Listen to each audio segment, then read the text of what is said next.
Value zone hyper mart ఇప్పుడు మన అమీర్పేట్ లో ఈ సెప్టెంబర్ 18న గొప్ప ప్రారంభం. నమస్తే రమగారు. నమస్తే జయ. రమగారు, ఈ నవరాత్రులకు సంబంధించి కొన్ని సందేహాలు ఉన్నాయండి. పూజ ఉదయం చేసుకోవాలా, సాయంత్రం చేసుకోవాలా? పటాల్ని ఎలా క్లీన్ చేసుకోవాలి? ముందుగానే చేసుకొని పెట్టుకోవాలా? ఏ రోజుకి ఆ రోజే పటాల్ని మనం శుభ్రం చేసుకోవాలి? ఎందుకంటే 9 రోజులు కదా. 2 పూట్ల పొద్దున చేయాలా, సాయంత్రం చేయాలా? మన అలవాటు ప్రకారం చేసుకోవచ్చు 2 పూట్ల. విశేషించి సాయంకాల అర్చన చాలా శ్రేష్టం.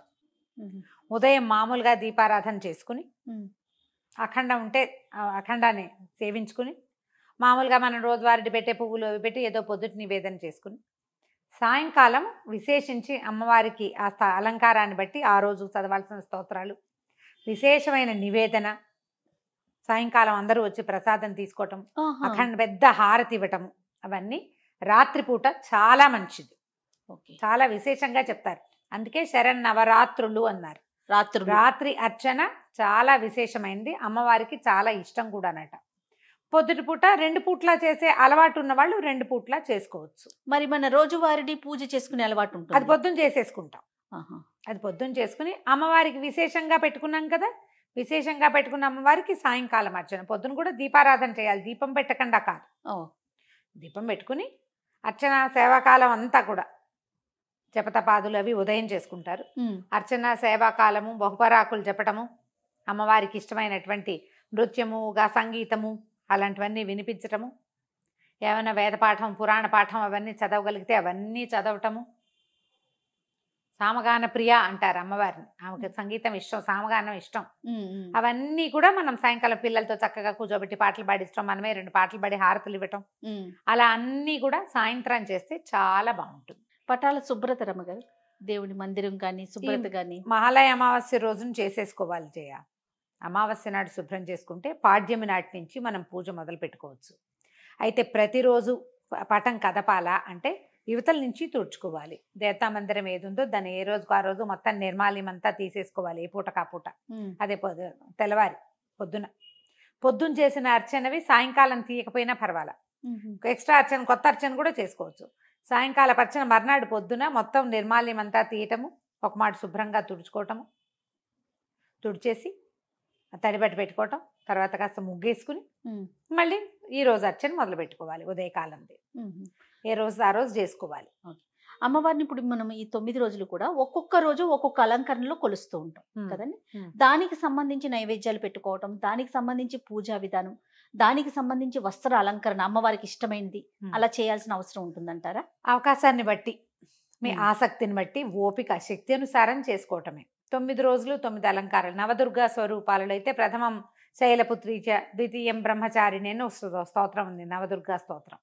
రోజుకొక అమ్మవారిని చెప్పుకోవటము, ఆమెకి సంబంధించిన నైవేద్యం పెట్టుకోవటం. అలా కాకుండా మనకి పెద్దమ్మ గుళ్ళోనో లేకపోతే మన దుర్గా గుళ్ళోనో అవతారాలు వెలయిస్తారు. రోజుకొకటి, ఒక రోజు మొదటి రోజు బాలా త్రిపుర సుందరి, తర్వాత 2వ రోజు గాయత్రి, అలా అన్నపూర్ణ, మహాలక్ష్మి, ఇట్లా స్వరూపాలు చేస్తారు.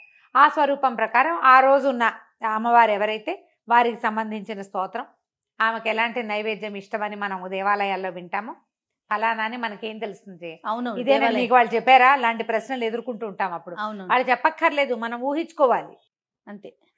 లేదా దేవాలయంలో ఏ విశేషం జరుగుతుందో ఆ విశేషం చెప్దాం మనం ఒక వీడియోలో.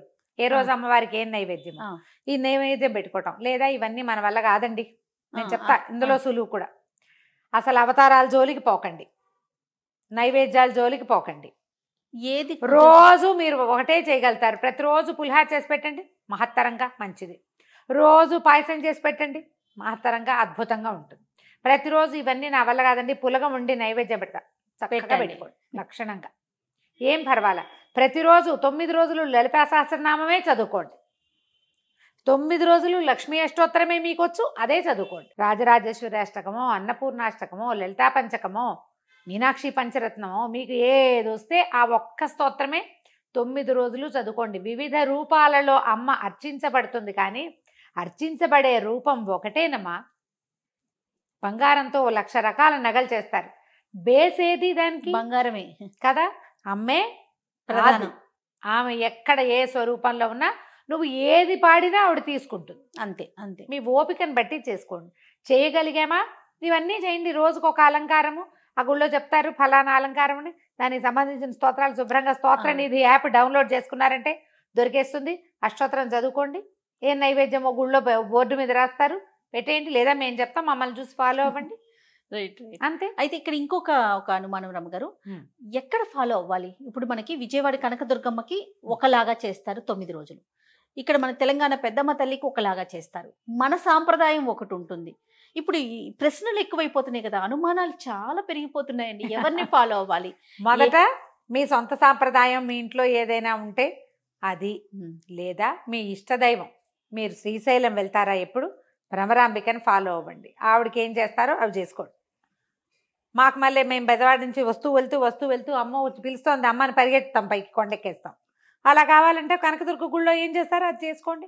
మనం హైదరాబాద్లో ఉన్నాం, పెద్దమ్మ తల్లే మనకు ఆరాధ్య దైవత. ఇంత కళ్ళతో ఎలా చూస్తుందో ఆవిడ, కదలనివ్వదు అటు ఇటు. భలే ఉంటాయి కళ్ళు, గుండ్రటి కళ్ళు. అవునవును. ఆమెను ఆరాధించి తలుచుకున్నారా, ఆమె గుళ్ళో ఏం చేస్తారో అలా చేయండి. అసలు అనుమానాలు ఏమిటి? మీరు ఏది తీసుకుంటే అదే. కాకపోతే పంచకోళ్ళ కషాయం చేయబోకండి. ఒకటి ఒక్కళ్ళని ఫాలో అవుట్, వీళ్ళు చెప్పాక మొదలుపెట్టి వాళ్ళు చెప్తే అమ్మో అదేంటో చేస్తే బాగుంటుందేమో అనుకోకూడదు. ముందేం మొదలు పెట్టామో యాంటీబయాటిక్ ఏ డోసు మొదలు పెడితే ఆ డోసు వేసి కంప్లీట్ చేయాలి. రమ్మగారు, ఇప్పుడు మనం రోజువారీ చేసే పూజలోనే మనం దుర్గమ్మని పెట్టుకొని ఈ నవరాత్రులు పూజించవచ్చా, లేకుంటే విడిగా పెట్టుకోవాలండి? మనం చేసుకునే విధానం మనకి ఇంట్లోనే అమ్మవారి దుర్గో లేకపోతే ఏదో లలితాదేవో ఉన్నారనుకో, అక్కడే అర్చన చేసుకోవచ్చు. మీరు అలా కాదు, విడిగా చేస్తాను ఈ అర్చనే అంటే విడిగా పక్కన ఓ పీటేసి, పీటకు చక్కగా పసుపు రాసి బొట్టు పెట్టి, పీట మీద ఓ ముగ్గేసి, కాస్త బియ్యం పోసి, ఒక కొత్త వస్త్రం ఏదైనా వేసి, దాని మీద ఓ లలితదో దుర్గదో మీరు ఏ ప్రతిమా విశేషాన్ని అర్చించదలుచుకున్నారో ఆ వారిని అక్కడ స్థాపించండి. రోజువారీ పూజే, సాయంకాల అర్చన ఇగో కొత్తగా వెలయించుకున్న అమ్మవారికి 9 రోజులు దీక్ష. అంతే. ఈ 9 రోజుల దీక్ష ప్రకారం లాగిచ్చేసేయండి, సరిపోతుంది. 9 రోజుల తర్వాత 10వ రోజుని ఎత్తేస్తాము. మళ్ళీ ఏ ప్రతిమని పూజించుకున్నామో ఆ ప్రతిమ వెళ్తే మన దేవతా మందిరంలోకి వెళ్తుంది. లేకపోతే మీరు లోపల దాచిపెట్టుకుంటామంటే లోపల పెట్టుకోండి. ఏటా మళ్ళీ దసరాలప్పుడు తీసుకోవచ్చు. ఓకే. ఎందుకంటే కానీ రమ్మగారు నిమజ్జనాలు కూడా చేస్తూ ఉంటారు కదా, మనం చెయ్యం. కానీ కొన్ని ప్రాంతాల్లో చూస్తూ ఉంటాం. అక్కడ బెంగాల్లో చేస్తారు. వాళ్ళు ప్రతిమని తయారు చేసుకుని మన వినాయకుడిలాగా విసర్జన చేస్తారు. దుర్గా విసర్జన ఉంటుంది వాళ్ళకి, మనకి విసర్జన లేదు. మనం చెయ్యమట్లా. మనం మట్టితో కూడా చేసుకోము దుర్గని. అసలు ఆ దుర్గ ఇట్లాగా ఖడ్గం పట్టుకుని ఉన్నది, ఖడ్గఖేటకధారిణిగా మన దుర్గ ఉండదు. అసలు మనం అలాంటి విగ్రహాలు కూడా ఉంచుకోకూడదు అనుకుంటాం, పెట్టుకోము, చెయ్యము. అవును. మనది ఆ రకమైన ఆరాధనా విశేషం కాదు జయ. వాళ్ళని చూసి చేద్దాం అనుకోవద్దమ్మా. మన పద్ధతి మనదే. మన పద్ధతి మనదే. వాళ్ళు చేసినట్టుగా ధూపాలు వేయాలి, వాళ్ళు చేసుకున్నట్టుగా నాట్యం చేయాలి, అలాంటివి చెయ్యొద్దు. అసలు అది ఎందుకు చెయ్యాలి? మనకు ఒక విధానం ఉంది కదా. మనకి ఏది లేదనుకోండి, పోనీ అదేదో బాగుందని, ఏదో వాళ్ళ ఫ్యాషన్ బట్టలు వేసుకున్నట్టు పూజలు చేయొచ్చునా? అంతే అంతే, చేయకూడదు అట్లా. అవునండి. మన విధానం కాదు, మనం విసర్జన చెయ్యము. ఏమిటి ఇప్పుడు కొన్ని ఊళ్ళల్లో కూడా అమ్మవారిని పంపిస్తారు. సాగనంపటం అనేది ఒక పద్ధతి. పూజలు చేసి అమ్మవారిని దిగబెడతారు, నదిలో దిగబెట్టడం అంటారు. అసలు అది పద్ధతి ఉంది. ఈ తూర్పు వైపు బాగా చేస్తారు. శ్రీకాకుళం, నర్సీపట్నం ఆ ఊళ్ళల్లో అమ్మవారిని నిలబెట్టి విశేషంగా అర్చన చేసుకుని కొన్ని రోజుల పాటు పెడతారు. మండపాలేనా? మండపమే. చాలా పెద్దగా అమ్మవారి జేజం చేస్తారు. తర్వాత అమ్మవారిని దిగబెట్టడం. వాళ్ళది బెంగాల్కి దగ్గరగా ఉండటం వల్ల అటువైపు కదా, వైజాగ్కి ఒరిస్సా అటు సైడ్ చేస్తారు కాబట్టి మన విధానం అది కాదు. మనం ఇది ఇంట్లో ఉన్న అర్చన, లేదా ఒక పటం పెట్టుకుని అర్చించుకోవచ్చమ్మా. అంతకంటే విశేషాలకు వెళ్ళకండి. నా సలహా అయితే అది. కాంప్లికేషన్ చేసుకోవద్దంటారు, చాలా సింపుల్ గా భక్తి శ్రద్ధలతో. అంతే. నీకు ప్రధానమైంది ఏమిటి?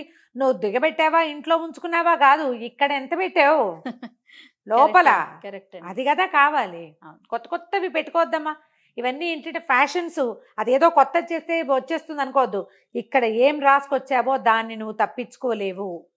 దాని బరువుని కొంచెం దించుకోగలుగుతావు నీ యొక్క భక్తి శ్రద్ధలతో. నువ్వు ఇలా ఆచరించే ఫ్యాషన్ల వల్ల మాత్రం ఖచ్చితంగా కాదు. నీ ఇంట్లో ఉన్న విధానం, నీ జాతి ఆచరించే విధానాన్ని వదిలిపెట్టకూడదు. అది చేసి తీరాలి మనం. నువ్వు దాని నుంచే ఈ రాసుకొచ్చిన ఇది ఉంది చూసావా, మోసుకొచ్చిన చద్ది మూట, దాని బరువును తగ్గించుకోగలుగుతాం మనం. కర్మానుభవం తప్పదు ఎవరికైనా, భగవంతుడికే తప్పలేదమ్మా. మనం ఎంత ఇప్పుడు మనం కథలు చెప్పుకునే దుర్గాదేవి కూడా నందా స్వరూపంలో జన్మించింది కృష్ణుడితో పాటుగా. అమ్మగారు ఈ కథ చెప్తారా ఇంకొక టాపిక్ లో? ఇప్పుడు ఈ నందా స్వరూపంలో దుర్గ పుడితే, అమ్మవారు పుడితే, మహామాయ ఆమెను కాళ్ళు పట్టుకుని విసిరేశాడు పైకి. ఆమెకి తప్పిందా? అది ఆమెకే తప్పలేదు చూడు. ఎవ్వరూ దాన్ని తప్పించుకోలేరు. కృష్ణుడితో పాటు పుట్టిన అమ్మా యోగమాయ అవునవును ఆకాశంలోకి ఎట్లా వెళ్ళింది? సంహరించటానికి విసిరి కొట్టబడింది. విసిరి కొట్టబడినా నేను పైకి లేస్తానని చూపించింది, కానీ విసిరి కొట్టించుకునే క్రియ నుంచి తప్పించుకోలేదు. ఆమె తప్పించుకోలేరు. ఎవ్వరూ దీని నుంచి తప్పించుకోలేరు. దీన్ని తగ్గించుకోగలము ఏవో చేసి కాదు, ఏం చెయ్యాలో అది చేసి. ఇది గమనంలో ఉంచుకుంటే ఈ విషయం మన ఇంట్లో ఏం చేస్తున్నారో అది, మన విధానం ఏదో అది, మనకి ఏం చెప్పబడిందో అది మాత్రమే అవి చేస్తే, అవి నువ్వు ఎంత భక్తి, ఎంత శ్రద్ధ, ఎంత తపస్సుతోటి అది చేస్తావో అప్పుడు దాని నుంచి నువ్వు బయటపడతావు. తప్పకుండా ఇదే పద్ధతి పెట్టుకోవాలి మనం. ఖచ్చితంగా రమ్మగారు, ఖచ్చితంగా. నమస్తే.